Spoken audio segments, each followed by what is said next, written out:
Поздрав до сите вие, случајни или намерни мирувачи на Слободен печат. Можеби во овој момент сте гладни или размислувате што да јадете, или пак можеби јадете, или пак сте од оние луѓе кои што се прашувате дали јадете здрава храна. На вистинско место сте, затоа што во следните неколку минути ќе зборуваме токму за здравата исхрана, и тоа со еден човек кој што е навистина еден од најпрепознатливите гласови, радиофонични гласови, радиогласови кои што ги слушате во раните утрински часови, еден од најпознатите нутриционисти, популарни на социјалните мрежи кај нас, и верувам дека за многу мина ќе биде ова интересен разговор. Во продолжение зборуваме со Антонио Велковски, магистар по нутриционизам. Антонио, благодарам за гостопримството. Фала за поканата и еве што ќе имам шанса да си поразговараме малку. Да, во просториите на Ајде да јадеме сме и баш ми е пријатно овде, морам да признам. Доаѓајќи науму размислував како да го започнам разговорот, па си велам вака: зошто постојат нутриционистите? Дали нутриционистите се наменети и се меѓу нас за луѓето кои што имаат проблеми со телесната тежина? Сакам да ослабнам или сакам да ја зголемам тежината, имам некаков проблем, се јавувам на нутриционист и повеќе не ми треба, или имаат многу посериозна задача во понатамошниот здрав живот на еден човек. Зошто треба да се јавам на нутриционист? Кај нутриционист, да, најчесто се јавуваат луѓе што сакаат да променат нешто со својата тежина, најчесто да намалат, и такви што сакаат нели да зголемат. Макар што кај нутриционист, според мене, треба човек да се јави секогаш кога сака да си ја подобри исхраната. Јас секогаш викам дека нутриционистите не се само тука за да понудат уште една диета, туку да се направи корекција на исхраната. Нели, не мора тоа да е некоја долга соработка, може да биде некоја краткотрена и да биде на некој начин соработката со нутриционист како еден вид курс за подобра исхрана. Се разбира дека тука се и тие луѓе што имаат здравствени проблеми и тие доаѓаат кај нутриционист, затоа што ние сме, тие барем што сме школувани нутриционисти, сме подковани и за таа област, така што од различни причини доаѓаат луѓе, ама најчесто за слабење и за жал ја сметаат нашата услуга како уште една диета. А зошто вие станавте нутриционист? Ајде да накусо раскажете ни вашата приказна, дали вие претходно бевте кај нутриционист? Како станува вашата приказна вие да се одлучите да се занимавате со оваа професија? Вака, јас сум посетил нутриционист, ама не за мене, туку за сопругата, пред да станам јас нутриционист, ама не ми биле те инспирација, нели, зашто се занимавам со ова. Не знам, јас за поздрава исхрана се интересирам некои 15 на години наназад. И доста сакам да се информирам, ама онака лаички, нели, од интернет, од социјални медиуми, ништо повеќе. Едно време влегов во некој проект за преведување на некоја енциклопедија за најздрави намирници на светот, и тука некако тоа ми беше почетокот, кога посериозно почнав да размислувам. Забележав дека за да им се делат совети на луѓе за исхрана, мора да се има некоја добра позадина. На крај краишта луѓе нели прашуваат зошто, која е твојата позадина што ти делиш совети за исхрана. И не знам, сакав да го официализирам нели тој момент, воедно и јас да се школувам баш посериозно на тема исхрана. Така дојде да речеме таа одлука да станам нутриционист, плюс во Велес тогаш беше свежо отворен факултетот за нутриционизам, технолошко-технички одсек нутриционизам. И не знам, ми беше некако предизвик да бидам во тие први групи што се запишува на оваа струка. Ке се согласите со мене дека во последно време здравата исхрана кај нас станува популарна, и последниот период некако многу често забележувам на социјалните мрежи дека многумина експерти се појавуваат, дури често има и кавги, условно речено, кој е во право. Сум забележала и кај вас на Инстаграм како се развива дискусија за тоа дека можеби вие нешто мислите поинаку од некој друг кој што исто така пропагира дека е нутриционист, прави програма за клиенти и така натаму. Какви се вашите видувања во однос на овие полемики кои што се водат на социјалните мрежи, а се почести во однос на здравата исхрана? Многу експерти, ние лаиците, јас не се разбирам премногу од здрава исхрана. Човек да се изгуби, не знае кому да верува. Како вие го толкувате ова појавување на социјалните мрежи? Па денес ексклузивноста и скандалозноста продава. Така да се јавуваат еден куп експерти и експерти, нели? Дури и овие вторите што се експерти во наводници се по многобројни од останатите. Од друга страна, па јас сакам дискусии. Јас, например, тоа и го кажувам и кога ги снимам видеата, секогаш сакам да има и некој спротиставен став, нели сега, не да биде навредливо или не знам што, туку баш ги сакам тие ставови кога има дискусија на одредена тема. Со исхраната е многу интересно што има ставови што се со голема веројатност докажани и со не толку голема веројатност докажани. Значи, секогаш, затоа што исхраната нели сепак на некој начин се испитува врз човекот. Човекот е нехумано, да речеме, да се стави на тешки експерименти. Така што никогаш со исхраната нема за ништо да бидеме 100% сигурни. Да. И баш тој мал процент остава место за дискусија, како некој си го толкува, дали ќе го извлече од контекст, дали баш, да речеме, ќе извлече од контекст некоја студија направена на некој мал примерок, па му оди во прилог со неговите ставови. Така што има место за дискусија, затоа што и самата наука за исхраната се менува постојано, се менуваат доказите и никогаш ми се чини нема да бидеме со многу работи баш онака 100% сигурни. Право, Да. 99% да речеме може да биде, ама никогаш не можеме да кажеме со никој став дека е 100% точен. Сте се нашла можеби некогаш во ситуација во костет со некој доктор да имате различни ставови и различни размислувања? Па не, со доктори некако, јас барем немам искуство дека докторите толку влегуваат во... Докторите даваат препораки често пати за исхрана, меѓутоа, например, јас се почесто гледам па клиенти што доаѓаат и што ми викаат дека се испратени од доктор за да дојдат кај нутриционист. Повеќе се луѓе кои што следат исхрана, затоа што има луѓе кои што немаат нели завршено нутриционизам или не знам што, туку едноставно се навлезени во таа област и ја следат и може тука да се развие дискусија со некој што следат научни студии на пример. Тоа им е обсесија. И има луѓе што се разбираат, да. Вежбаат, посветени се на така, да. Така што начин на живот. Да, дискусијата најчесто е со нив.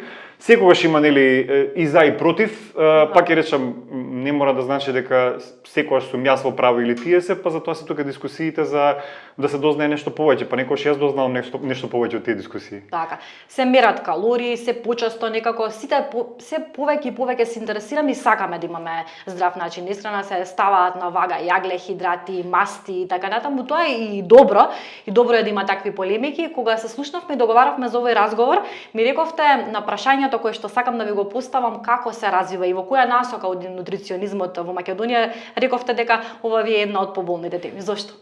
Зошто? Затоа што денес сите се нутриционисти и тоа ми е искрено болна точка, затоа што дури и луѓе кои што ослабеле на некој начин со некоја диета, себе си се нарекуваат нутриционисти. Или, например, на интернет се наоѓаат сертификати за некои 5-6 месеци или со неколку испити, не знам дали се полагаат испити, се добива некој сертификат за нутриционист специјалист за сурова храна, да речеме, за не знам каков тип на исхрана. И тие се нутриционисти. Да спомнеме дека и вежбачите се на некој начин или нутриционисти. Макар што сето тоа се сведува пак само на јагле, хидрати, протеини, слабење, нели, на основните работи, меѓутоа луѓето од толку многу нутриционисти на крај губат довербата кон вистинските нутриционисти, па јас добив еден коментар сега пред некое време, што знаат нутриционистите, па од кај знаат да толкуваат како докторите, како се дигестира храната или не знам како се вари храната во желудникот, колку време. Нас не е тоа основно, значи ние ако тоа не го знаеме, тогаш не сме нутриционисти. Меѓутоа луѓето гледам дека од преголемата понуда ја губат довербата и тоа ми е навистина многу жал. Да, и ChatGPT ни помага дополнително да се советуваме и да мислиме дека знаеме, но сепак треба да го оставиме тоа на експертите. Како вие мене ми го привлековте вниманието, некако ми отскокнувате и ми се разликувате од останатите нутриционисти, затоа што секогаш се водите според науката и често оние актуелни оброци, актуелни јадења, исхрана, знаете да дадете поинаков совет од толпата. Ајде едно прашање конкретно. Кој оброк, ручекот или вечерата треба да биде најкалоричен? Вака, значи јас различни ставови има и тука не можеме да најдеме некој конкретно да ни каже. Јас ќе кажам моје искуство со клиенти кога работам. Многу се ретки тие што можат да поминат со нискокалоричен доручек или без доручек. Значи, тоа ми е добра основа дека во остатокот од денот ќе се прејадат во вечерните часови кога нели малку волјата попушта или кога сме поопуштени, тогаш јадат многу. Јас кога ќе видам човек дека не јаде обилен доручек, значи јаде доцна навечер, го прескокнува затоа што штеди калории, па после јаде повеќе во текот на денот, или едноставно нема ред на исхраната. Ми се покажало дека доручекот и ручекот треба секогаш да се најкалоричниот дел во денот, најобилни да речеме. Сега зависи кој какви има обврски во текот на денот, за тие што се активни во вториот дел од денот, нормално дека и вечерата треба да биде пообилна, секој е различен.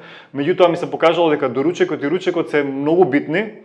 Вечерата може да биде нешто полесно, меѓутоа ние ако добро сме јаделе во текот на денот, посебно ако доручекот не бил добар, сега не правам мова за да се прејадеме, меѓутоа да имаме некои добри калории што дозволува нашиот организам. После прво имаме контрола врз апетитот, врз нивото на шеќер во крвта, не ни се јаде толку благо, нели најпознато, ми се јаде цел ден благо нешто. Да. Значи, јас кога ќе слушам некој да ми рече многу имам потреба од благо, секогаш почувам од тоа, прашувам, имаш ли редовни оброци, дали јадеш доволно за ручек, за доручек? Тоа ми е првата индикација дека тој човек нема ред во оброците. Така што ако треба да издвојам, тоа се првите оброци. Дали ужината секогаш треба да биде овошје? И доколку вам ве прашаме, што вие би одбрале за ужина? Не. Јас, например, најчесто во програмите во ужината ставам овошје. Тоа ми е некако најлесно да го искомбинирам. Тоа е мојата шема, мојот начин на работа, меѓутоа тоа не значи дека само така може. Например, ужина може да биде и не знам, некој зеленчук што може како краставици досега нели ви ги имаше и се уште малку ги има. Може краставица да биде. Може да биде например некој ако сака да зголеми на протеини да биде некое јајце варено. Јајце варено исто така е одлична ужина. Не е само доручек. Не е само доручек, да, или вечера, обично така ги сместуваме во доручекот или вечерата јајцата. Може да биде нели тоа, може да биде некој не знам, крекер со сирење, со урда, со котич или било што. Значи ужината фактички треба да се свати како мини оброк што ќе ни држи ситост, ќе ни го проложи времето до следниот главен оброк. Јас секогаш викам на клиенти кога ќе ме прашаат кога треба да јадам ужината. Ужината треба да се јаде во тој период кога знаеме дека ќе има најголема дупка меѓу оброците. А ако мене доручекот ми е да речеме во 8 и не можам јас во следните 5 часа да го јадам ручекот, дури треба да чекам 7 или 8 часа, ќе го прекинам тој дел со една мала ужина која што ќе биде мини оброк и ќе ми го проложи времето за уште банана, јас го правам тоа, грешам? Не, воопшто, значи банана може бананата да биде со путер од кикирики или со неколку јатки, семки, нешто бадемчиња некој. И таман уште 1 сат ќе ни проложи сигурно и после нема да бидеме прегладнети на ручекот па да мораме со една порција 3 порции да изедеме. Тоа е поентата на ужината. Кој ви е вам омилен оброк? Мислам, омилено јадење. Имате нешто такво? Па не знам, јас немам некој омилен рецепт, прво не ни готвам нешто многу за мене.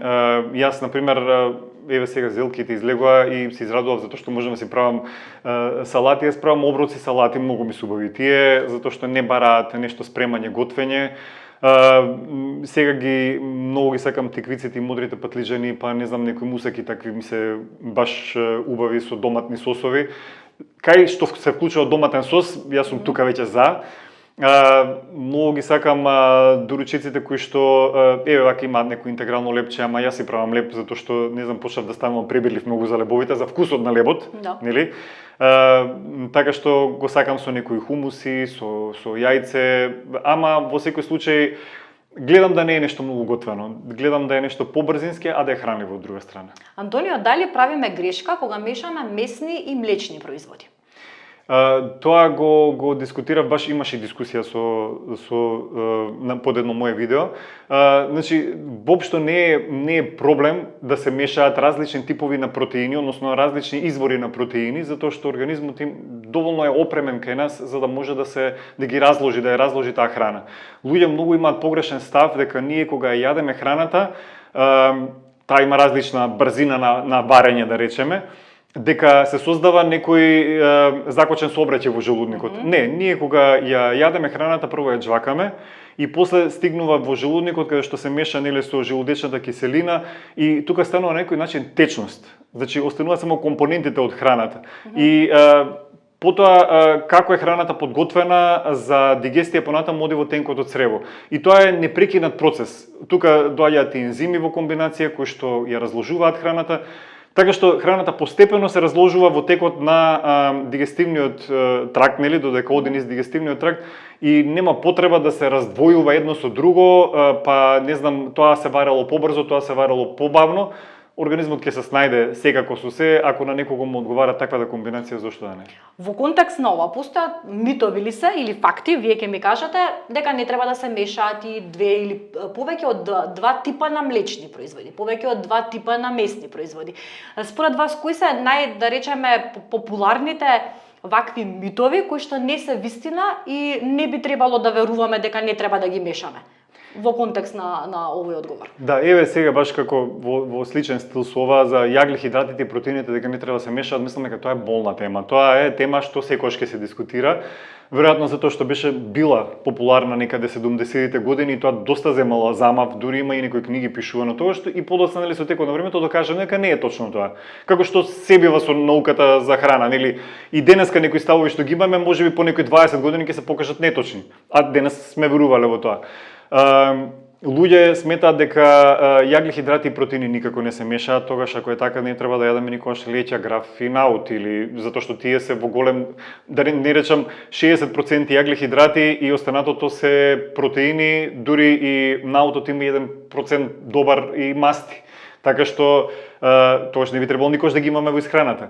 Или ако не се мешаат, да речеме, масти и протеини, тогаш не треба да јадеме месо, јајца, затоа што тие се комбинација на протеини и на масти. Друго е за овошјето, дали се јаде на гладно, дали се јаде со некој оброк, со кафе, дали може? Да, дали може со кафе или не знам како. Со кафе на тие што имаат дигестивни проблеми не би им го препорачал. Меѓутоа на останатите, ако им одговара, зошто да не.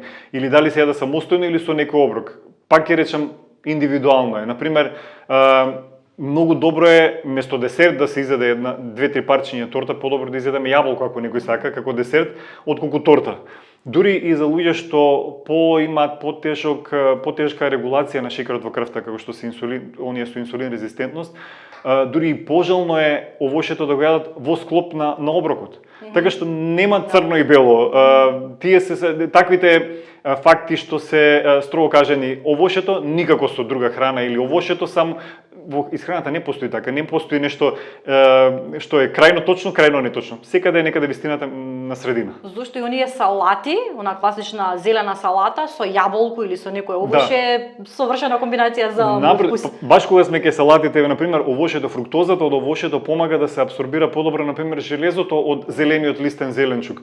Така што може само да придонесеме повеќе да се искористат хранливите материи, а не да закочиме некој процес. Ајде сега малку за сензацијата наречена чија. Чија пудинзите се екстремно популарни можам да кажам и на светско ниво, дали тоа помогна оние филмови со купување на чија или што и да е, како и да е. Еве јас сум фатена во мамката и често јадам чија. Од едно ваше видео кога направивте споредба помеѓу чијата и сендвичите, порано пред известно време поминувавме на рафтовите и чија семето го поминувавме, него не забележувавме, многу мина не знаеа дека постои чија семе овде и дека се продава. Едно време беше и доста скапо. И скапо, да, тоа ми беше следната констатација, но сега е многу ефтино, достапно и навистина популарно за купување и лесно достапно и по маркетите. Каков е вашиот став за чија пудинзите? И ајде да ја направиме таа споредба со сендвичот. Чија пудинзите може да бидат, ако гледаме по калории, може да бидат, значи, до 1000 калории да страшни со калории. Јас сум видел полни чаши со чија семе, сепак чија семето е со масти, нели, главниот макронутриент во чија семето се мастите и тие се доста калорични. Ќе видам, нели, полни чаши со чија, па плюс и неколку лажици путер од кикирики, па плюс и овошјето и ќе дојдеме до некој, ајде не 1000, ама 800 калории, ајде еден сендвич може да биде 500 калории. Го јадеме тоа затоа што сметаме дека е здрава храна, сендвичот затоа што има леп го сметаме за нездрава храна, нели? Од друга страна, чијата е доста и хранлив оброк, затоа што има прворастителни влакна, реков здрави масти во чијата. Чијата има многу добри растворливи влакна што може да помогнат, например, кај луѓе што имаат известни проблеми со дигестија. Така што е доста добар продукт, меѓутоа кога ги делиме работите дека ако е чија тоа е здраво, ако е сендвич затоа што има леп е нездраво, тоа е сосема погрешно. Кога ќе ги видиме компонентите, микро и макронутриентите, ќе видиме дека и двете опции се здрави, а еднава може да биде и далеку покалорична ако одиме нели така, или диетален производ. Еднава може да биде далеку покалорична од другава. Така што пак ќе дојдеме до тоа. Нема никакви екстремни, секаде некаде во средината. Не дека треба да го исклучиме, јас не го исклучив, многу намалив во купување затоа што ми беше едно време 3 пати неделно може да консумирав чија, се чудам зошто сум качувала килограми. Не, јас луѓе често пати на пример ми викаат дека го јадат за доручек, ја јадат чијата и тоа е сосема окей. Меѓутоа сум забележал дека многу луѓе не ги заситува доволно.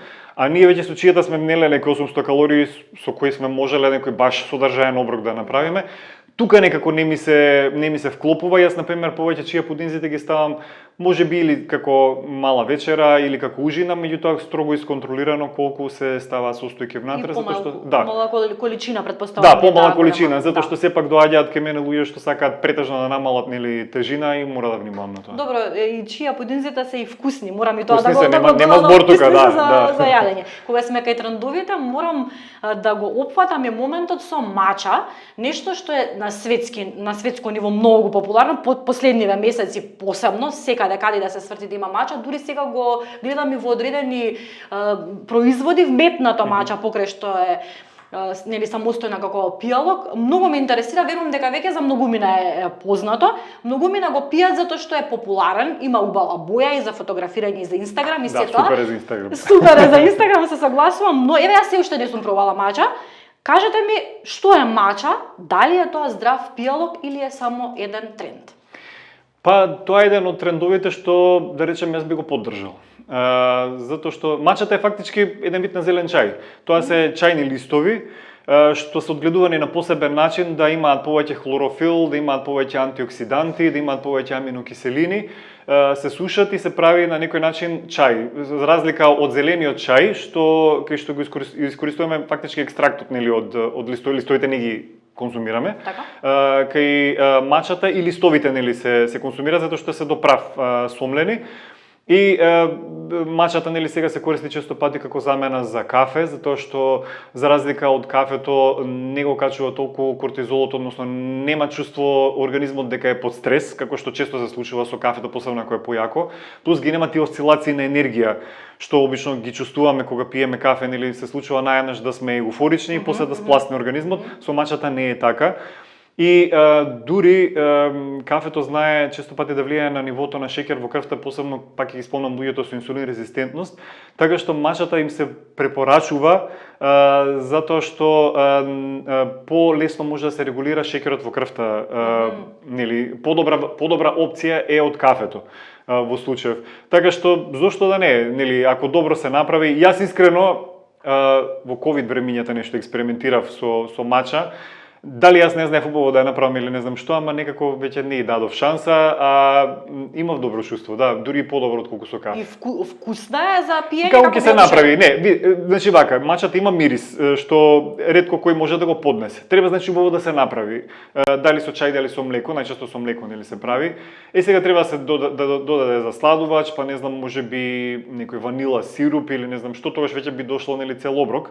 Меѓутоа треба, ако некој сака да пие мача, а не може да го поднесе вкусот или мирисот на мачата, ќе мора со многу работи да го замаскира, па тогаш веќе ќе отидеме на многу калории, па ќе се изгуби поентата.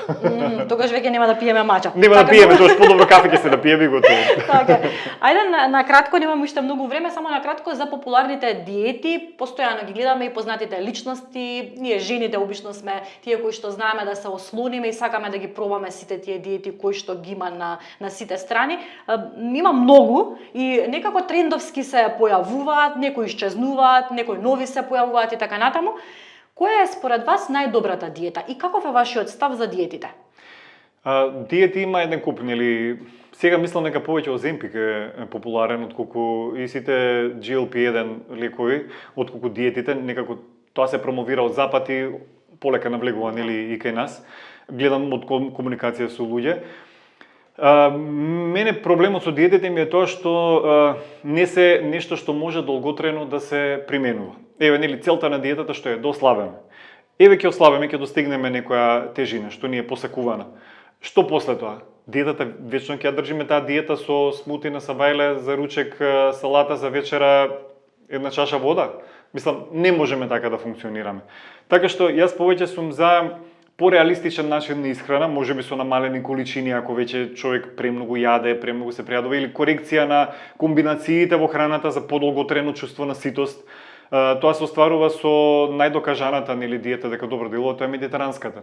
И моите програми се заснуваат на медитеранскиот тип на исхрана, затоа што на крај краишта македонската кујна е под влијание на медитеранската исхрана, тука сме во тоа подрачје и ни е блиска. Медитеранската исхрана е полна со зеленчук, со овоше, со мешунки, делумно животински продукти, така што кога веќе науката докажала испитувано врз популации дека медитеранскиот начин на исхрана е тој кој што најдобро може да не одржи здрави, тогаш зошто да не се применува и медитерански начин на исхрана, модифициран според потребите на секого. Индивидуата, да. Ако треба да заокружите модерна или традиционална храна, тоа би било? Па јас комбинација сакам. Јас сум повеќе за модерната храна, јас многу сакам да испробувам и нови продукти што се носат на пазарот. И на пример јас кога спомнам чијата испробував и кога беше скапа. Кога да се купи чија беше цело богатство. Јас ја купував затоа што сакам да го испробувам тоа. Или кога почна да се носи авокадо, на пример, прв пат кај нас. Јас го испробував затоа што знам си правев колачи од авокадо. Сега тоаш беше изгор скапо, не дека и денеска е нешто многу ефтино, ама тоаш па ептен беше скапо. Повеќе сакав да испробувам.